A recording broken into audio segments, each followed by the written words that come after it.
First Corinthians ni 9 beok ang puribannya chonghor bwswk tamo khlaiman ang mungsao khajak diba ang chongkhorya diba ang chini sobra Jisu no nugrukya diba ang sobra ni bagwi samung khlaimani bwthai norogya diba bui ano chongkhor hwnngya phano norok soi no ano chongkhor hwno norok sobrai bai tongma bisingtwi no ang chongkhor hwnwi sijago lukurok ano hwnkhe ang hai hwnwi sawi katinai ang ani samungni bagwi ma chathai ma nwngthai kwrwi na tei chongkhorok hai sobrani dakurok tei Peter hai ang ba Khristan himno ani logi twlangwi manya diba ang bai Barnabas simida samung tangwi ma chanai sabo buphuru sakni rang rwi sengkrak tong bo angur kainai bini baireni angur chayai tongde bo musuk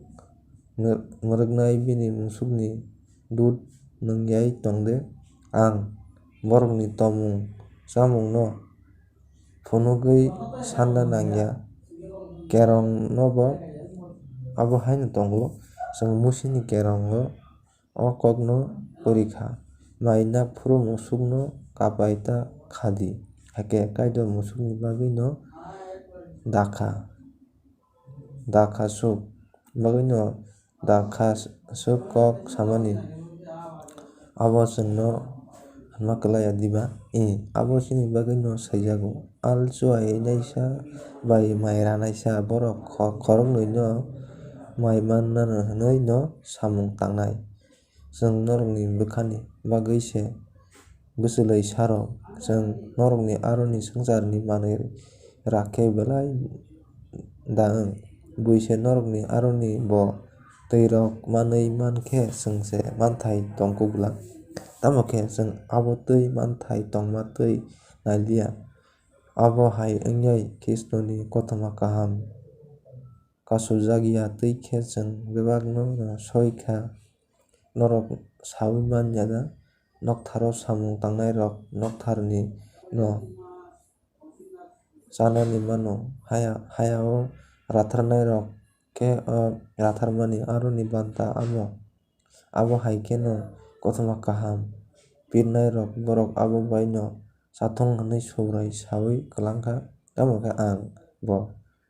twi manthai tongmatwi no mungsa phano nailiya phiya ang abo twi manthai tongo hwnwi saimanya aboni slai ang thwimase hamkugo khoroksa phano ano kok kotor sanai lama muthubwkla ang kothoma kaham pirphano kok kotor sathai kwrwi tamni hwnba ang abono pirna bagwi berjak ang kothoma kaham pirya khe ang bwswkse hamya sidra no ang ahai no sao samung khlaikhe ang manthai khlaio phiya ang ma khlaithai hwnwi khlaikhe abo kaitor ano o samung berma khlaio hwnkhe ang tamo manna klai ang omotwi no mano khoroksani yakni phano mungsa naiwi ang kothoma kaham pirwi tongo kok khe omo hai kothoma kaham pirthani ang manthai tongmatwi no naiwi pirwi tongo ang mungsao khajakya khoroksani phano seleng khatiya hati phano tei bo kwbangma no poito khlaiwi rwna bagwi ang bebakno seleng khatiwi tongo ang judai rok bai tongphuru borok no poito khlaiwi rwna bagwi judai rok tongtwi khe no tongo ang musini kerongni yago tongya phano kerongni yago tongnai rok no poito khlaiwi rwna bagwi ang kerongni yago tongnai hai khe no tongo abo hai khe no buini borok bai tongphuru borok no poito khlaiwi rwna bagwi ang musini kerongo manya buini borok hai khe no tongo ang kaitorni kerong rakhokgyai tongo akogya ang Kristoni kerongni yago tongo poito rakthaya rok no poito khlaiwi rwna bagwi ang borok bai tongphuru poito rakthaya wngo hwnkhe jesu khe phano baksa baksa no mwthangna bagwi joto borok tongma twi no angbo abo hai kheno tongo kotorma kaham bai kaham khlaijak na hinui se ang kotorma kaham ni bagwi amo rok bebak no norok no sawi mani ada batai thani borok kwbangma batai laio tamo khe khoroksa simi se sokar mano haikhe norok sokar manna twi khe batai di joto batai nai kaham khe ma swrwngo bo dakti no hamya wngnai buduk ni rabjak matok manna bagwi se omo hai tongo chwng khe tai hamya wngkhlaya matok manna bagwi se aboni bagwi ang ahai no bataya aboni bagwi ang samung